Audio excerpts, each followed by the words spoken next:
Being the parent of like a little kid, I think has gotten a lot harder than when I was raising my daughter. She's 23 now, and man, I got to tell you, the decisions you have to make and the things you have to monitor and protect your children from today has gotten a lot harder. What do you give them that's still entertaining, but also aligns with your values? You know, we've talked about Way FM being a product that you don't have to filter, but like if you got Netflix in your house, you got to have the filter on. And even Disney Plus, you have the same problem. Oh, well, I'll tell you, Disney Plus has been disappointing to me as a parent. And some of the things they've chose to put on there, and like you got to watch it, you know? And that's why it's so nice to have something. If I was raising little kids, I would do a PureFlix subscription, man, because you've got content on there that you're not having to filter out. And as a parent, I mean, I know we want to be involved in our kids' lives, but sometimes you need to park them in front of the TV and take 10 minutes to yourself. That's why PureFlix is a great option for families. You got family stuff, obviously. They're even dabbling in some drama. Yes, and PureFlix originals. Like I saw the movie on their Strong Fathers, Strong Daughters, and I have to tell you, you cried. I did. There was 3 times, not once, 3 times. I did. I wept, and I was moved, and it was a great movie. And I think if I was raising my child now, I think PureFlix would be definitely a part of my family's entertainment plan. So if you'd like to try PureFlix out, text PURE, that's PURE, to get your 1-week free trial. Faith and Family Entertainment with no ads on your favorite devices. Welcome to the Wally Show Aftercast. All those things we did not get to during the course of the show today. Going to be a little bit of a faster cast today because we have to get out for what? I doubt it. Why? Because of the topic that you wanted me to talk about during our Aftercast. Oh, what is it again? Remind me? I doubt it's going to be fast. Remind me. No, just go ahead. Okay, well, maybe not a faster cast. I don't know. Trying to get out of here. It's Friday, and we've got a lot to do today. So here's the thing. There's a movie coming out. I just saw this the other day. I saw the trailer for it for the first time, and it's called Honk for Jesus, Save Your Soul. And it's a mainstream movie. It's not a Christian movie. I think it's like currently out right now. Is it out? Okay, because it stars Sterling K. Brown, Randall from This Is Us, and Regina Hall. And it's one of those things. I was reading like what the one-liner on it is. It's a fiction route that takes some big swings at the greed, hypocrisy, and rampant egomania that are the roots of personality preaching and megachurch fraud. Like, that's an indictment. Like, that's, and they went all at it. And the clips that I saw, they were taking shot at, all of those excesses and the problems that we see, and it's kind of a skewering commercialized. It's basically skewering commercialized religion. And there's 2 things. I kind of got sad about this for 2 reasons. One, that we've given them the ammunition to actually make this movie, because like anything, like satire or stereotypes, they're usually born from some form of truth. And unfortunately, had we not had all of these mistakes and excesses and everything, hypocrisy and greed, they would have no movie to write, and unfortunately we've handed you your movie because they're like, it's right down the line of what's happening. Do you know who some of the people are that they're going to talk about? No, they say it's fiction. Is it? Okay, it's like a parody. Yeah, exactly. Oh, I thought it was like a documentary. No, it's just a fiction. But again, it's still my second frustration was like people are already leaving the church, and this is the kind of stuff that just fuels the excuse that people use to not do business with God, because he's constantly seeking out everybody, not just the church folk, and people will use other people's mess and the church's mess to not deal with God and not deal with their own stuff, and they just kind of escape from it. Like, do you remember The Eyes of Tammy Faye? Did you ever see that with Andrew Garfield and Jessica Chastain? No, I did not. I've seen. I know that it exists, but I haven't seen. I think it's on HBO Max. Okay. I watched it, and again, I like historical based movies about people that I've known of. Like, I like seeing the other parts of the story and the backstory and things that I didn't know. But I remember sitting in a movie theater and the trailer came on. I was sitting with my best friends, Greg and Molly, and Greg's agnostic, and I know there's church stuff like that. We've had conversations about church and their problems with the hypocrisy of it, and I remember watching that thing and just like, dadgummit. Like that, like I don't want that to undo everything I've tried to do in my life and being somewhat of a decent representation of Christ the best I could. And so when these movies come out, while there probably are some funny moments in it, I think this is like way more damaging, Yes, because churches are already doing whatever they can to try to attract people in, like with lights and with all these different things.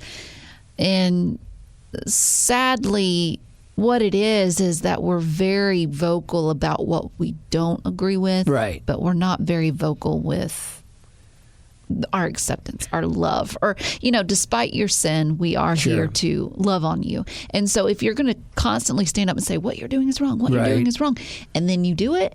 Then it's really going to stand out. Yeah, hypocrisy is one of the most damaging things to religion and to faith. Hypocrisy is more than just about anything else.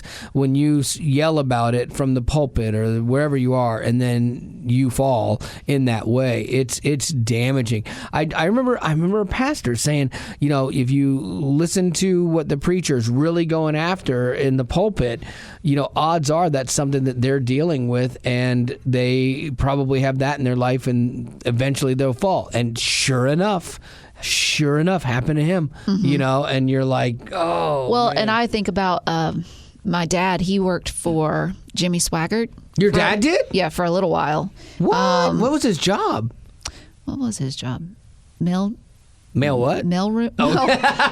Mailroom distribution or something like that. That was a horrible time for a pause. Mailroom distribution, something like that. But anyways, my mom worked for them too, like the whole thing. Yeah, and I actually went to the daycare there at the church because the church was huge or whatever.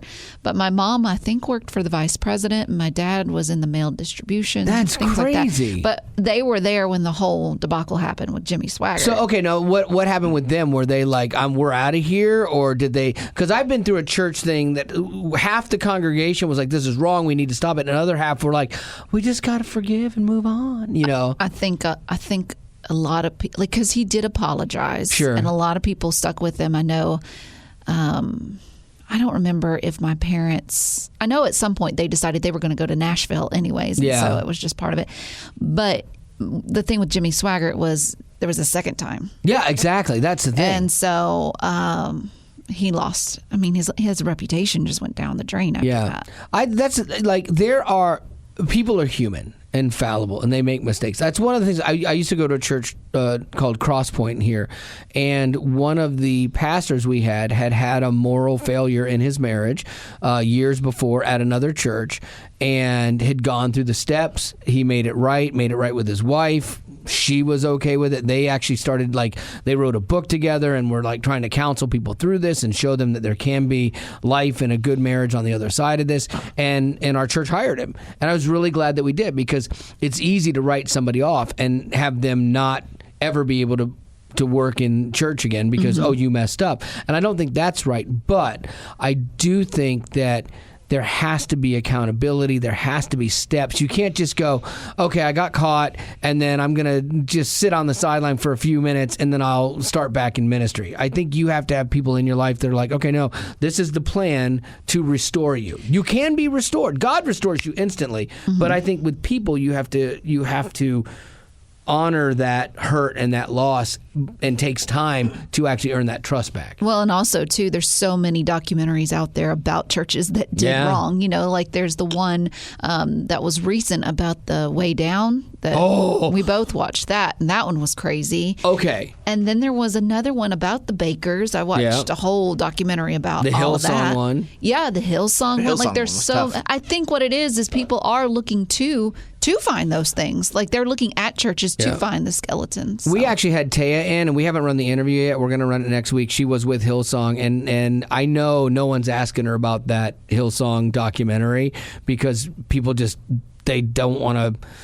Sometimes representatives are like, no, you can't talk about certain things like that, and that's why I never ask that's why I never provide my questions for anybody. And I asked about it, but I did it in a respectful way. And she had a great answer, and it was a really good moment. I can't wait till we play that coming up. I was really super proud of her, and she gained a lot of respect for me too, as someone who's young in this industry, for being willing to just speak to things that are difficult. And I was like, man, that was really good. But the Way Down Church, Remnant Church, is a super duper culty thing, and it's right next to this big Baptist church and everything.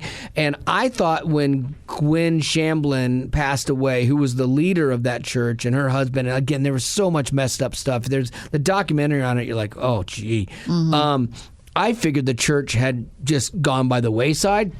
We drove by it the other day, and my wife and I were stunned.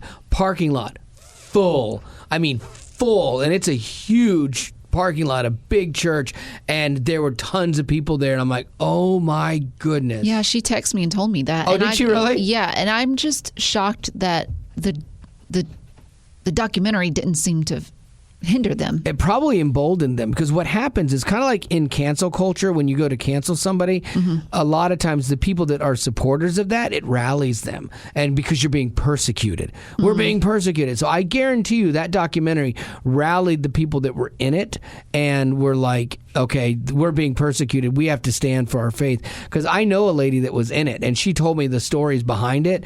And you're like, oh my gosh. She's like, oh yeah, I cannot believe I was in it for that long and was fooled by all of this. And I bought into it, I think we could all it's easy for us to judge those people, but I think we can all find ourselves in some similar situation like that. I think I've seen people too that have gone to other churches that weren't like labeled like Remnant Church or whatever, but I've seen other churches that are the smaller like home churches and things like that, or different churches, and they start to, one big warning sign of a not healthy church environment is when they start to separate you from people. And this was a big tactic in Remnant Church.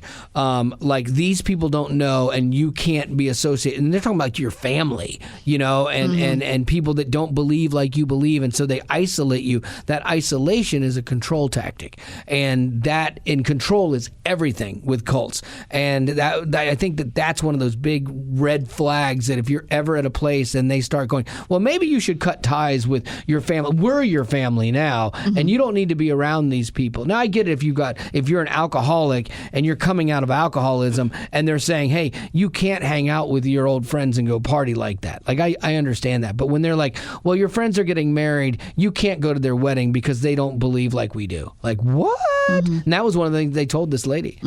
So it's craziness. But anyway, Lady Rock, what do you got? Aftercast. Aftercast, you say? Yeah, that was a 12-minute rant there. It wasn't a rant. No, it wasn't. It was a good discussion. Yes. Okay, so here we go. Lea Michele, you remember her. She was in Glee, and she was accused of bullying and being mean to the people that she was around. I do remember this now. There were some intense moments, and they said that they would never want to work with her again. Yeah. Anyways, she recently spoke out about those allegations. And let me just go through first what she said. Sure, okay? please. Let me just go through that first. She said her behavior was a byproduct of an intense work style and an early entertainment career as a child actor. She said, quote, I have an edge to me. I work really hard. I leave no room for mistakes. That level of perfection, or that pressure of perfectionism, left me with a lot of blind spots. I really understand the importance and value now of being a leader. It means not only going and doing a good job when the camera's rolling, but also when it's not.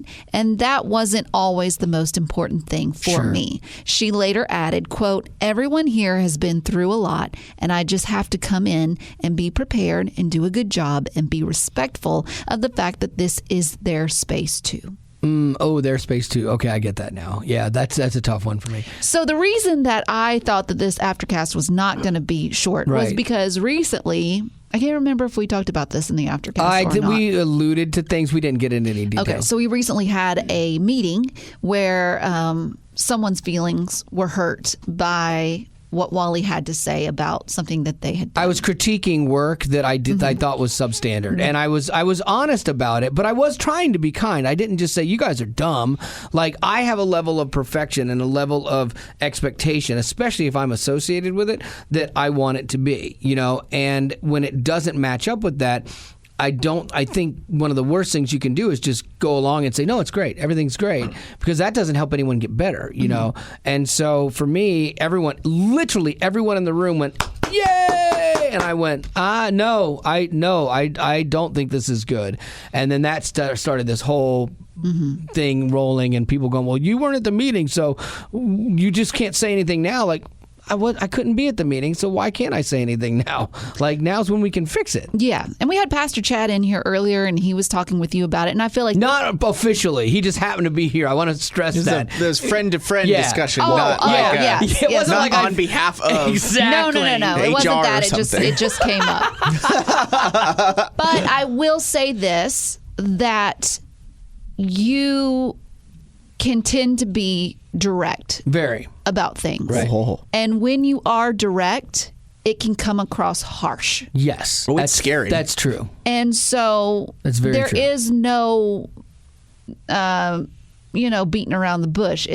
And I would say that when I say you can be harsh, even your body language says harsh. Right. So what you meant to say was, yeah, I don't like this and I don't want to do this. Your body language, and this is me coming on the outside and saying, your body language was saying, I'm angry. Yes. This is stupid. Yes. Why would you even think this was a good idea? Yes. And let's delete the whole thing and start over because your idea was horrible. That's everything I was thinking. Okay. And so I didn't say that. So my body language conveyed some of that. That's what you just said was what I was filtering and not saying. I was saying, well, I don't think it's on brand. I don't think that it's a good representation. And do you remember, though, or did you feel like people were chipping at me? Because I definitely felt like people were going at me hard. Because they were frustrated. They were raising their tone. Right. I feel like everyone was fine until you started speaking what your thoughts were, and then your body language and your tone were communicating what I just said. Right. So if you come towards someone with harshness, it's going to put people's bristles are going to come up. They're going to put up walls. It's just natural. Right. And it is tough when when you think that, this thing that I've worked on is good. I think that I did a good job. I personally like what I've done with this project. Right. And then receive someone who has a very respected opinion within this company. Right. They hear that opinion from you, which again you never even said something along the lines of you did a bad job. Right. Described the product. I said I don't think the product is good. I don't think it's a good reflection of who we are. It's a big wall to run into when you have this high opinion of what you've done. And to hear that, so it's hard. And I think you saying the same words, you did say those words, those exact words, but it wasn't said in that tone. Sure. I'm sure it was harsher. Yeah, it was much harsher. There was, and you had your arms crossed, and you were doing a lot of... Right. Because it's awkward though. I understand somebody. I understand somebody being hurt by somebody saying your baby's ugly. I understand that. Because we create stuff all the time, and when people don't like it, I don't like that. If I created something and someone said this is horrible, I would be defensive as well. Mm-hmm. But I wasn't. I don't feel like I took the first shot. The first shot came at me with people being defensive and saying, well, you should have been there. Blah blah blah blah. Now you want to do this? They were getting snippy with me, and the minute you do that, that's when I'm like, okay, now I see what we're doing. I'm going to take this out, And so I don't feel like I firmly don't feel like I drew first blood, other than saying I have a problem with this. Okay. I get where you're coming from. That's your perspective. Sure. I can give you, all I can do is because I wasn't in it. Right. The dispute is not between me and you. Sure, absolutely. But all I can do is give you the perspective of others. Right. And while you didn't mean to hurt anyone's feelings, only to get your point across. Right. You trying to get your point across was hurtful. Sure. So when you say I wasn't the first ones to throw, swords at people. Right. Your body language and your tone did. Right. And also, how people were picking up on how you were feeling about it on the day that we were filming too, because I did have people asking me, "Are you okay?" Yeah, and I didn't want. I should have left, but that would have been bad. I would have been seen as a prima donna. And back to this lady's point, if I don't want to be involved with something I think is substandard, then I probably should have just been, "I'm sorry, I can't do this," and walked out. Then I still would have been a jerk. So I went through it trying, and I gave it my best when I was there, but it was humiliating. Honestly, it was an embarrassment for me.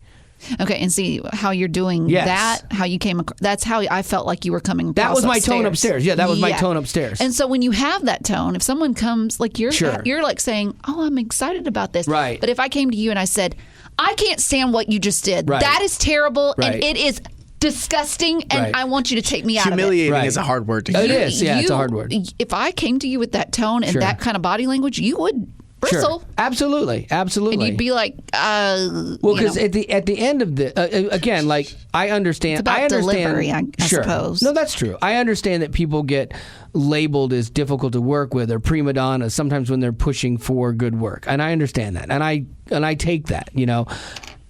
Yes, I think I could have definitely adjusted my tone, but I'm human too, and so when I felt like I was getting attacked, I fought back, and I definitely had a super harsh tone. And I agree. I think though that the tone and you feeling attacked happened before they threw the stones that you're accusing them of. Well, because there was one. I don't know if you were in there. There was another minor altercation prior to that when I saw it first, that started it. Like that was already the undercurrent there, and so I think that's where I was drawing that from. But at the end of the day, I honestly think it comes down to communication. Like if you were in that situation, let's say hindsight's 20/20, and you go back and you knew where that was going to go, communication would have been the key there. You would have needed to go to the person that took that on as their baby, and you maybe should say, "Listen, I see where this video is going. I don't feel comfortable with it, so I'm going to step out, and here are the reasons why." Right. Well, that gives you a chance to justify yourself. It would have been a big problem that day, it would have, but it all comes back to when that meeting was happening about what the ideas were. Right. Because you weren't in that meeting, then they came up with the idea that they thought was good. But even somebody else who's above them, their boss, was like, "Wait, that's their excuse? Is you weren't in the meeting?" Absolutely not. That's not the right excuse, to discredit your opinion. Like it's like, okay, well, you weren't there, so you have no right to say anything. No, that's not true at all. When it's something that is your likeness, and you weren't told anything else from any other moment. I never had another chance to speak into it. So this is where I trusted, and I should not have trusted. That's my problem. I gave trust where now that trust has been broken in my mind, and I will never do a project again that I don't know every minute detail of with them until they earn that trust back. And so that's going to be a problem in the future, full on, honestly. Or to extricate myself from it completely, which isn't healthy either. Or good for the show. Yeah. Yeah. I mean, so I'm kind of in not a great situation here with this, although, and I don't want to get into that, that other people who weren't in the meeting and control the content saw it and were like already changing it before I even got to them, and so that validates what I felt. So in the end, I still think I was right. I firmly believe I was right, and I will never be convinced that I was not right in my assessment of this.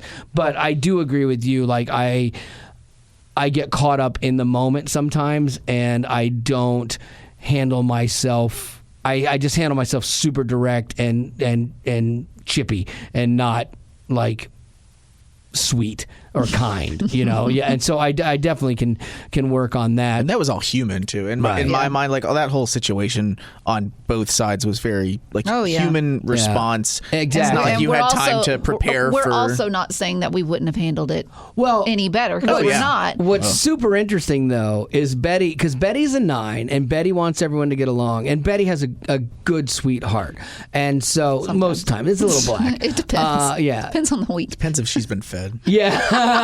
But what was interesting is she came to me, and her big point to make her point that I was harsh was, that girl went out and cried, and I said okay, and I know I came off to you as very unfeeling, but I'm like, okay, fine, but I'm mad. So we each had our own reactions to that same altercation. Mm-hmm. Hers was to cry, and my point was her tears are no more valid than my anger. We're both reacting to the way that something went down. Yeah, you just reacted to it differently. Right, that's how she chooses to process it. I choose to be angry and stew about it, but we're both not happy right now. Right. And so, but there's something about if you make someone cry, then you're instantly the villain, one thing garners sympathy, the other garners, that judgy guy. Right, exactly. It's definitely hard. And, But again, you have a sweetheart.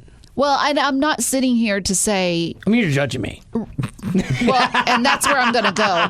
Because Lord knows, and Wally knows, Gavin knows, I am not perfect. Even today, I got a little perturbed with Wally when he just wanted a simple explanation on a calendar situation. Yeah. But I just was not in the mood to explain myself. I will say, our whole calendar thing is annoying. It's a nightmare. But all that to say, I don't want people to say, oh, she's just always quick to judge him. I'm not. But I am here to give you a different perspective on other people and how they're feeling, and you take that and do whatever you want with it. But that's not my problem. I'm not here to fix it. I'm just here to share. As an 8, that's really important. Okay, as an 8 for me, because you're someone that I respect, and I respect your opinion. I asked you afterwards. I said, "Tell me honestly. I want your opinion," because that's what I cared about. Because you guys are the people I care most about here. Like everybody else is ancillary to me.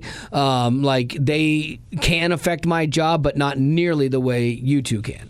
And so, I wanted to know your opinion. You have 15 years with me, so your opinion matters, and I take it with weight. I might not always agree with it, but I take it, and I guarantee you are in my head a lot of times. And in the future, if I get into a situation like this, I know, hey girl, hey, I will, what's up, I'm hangry.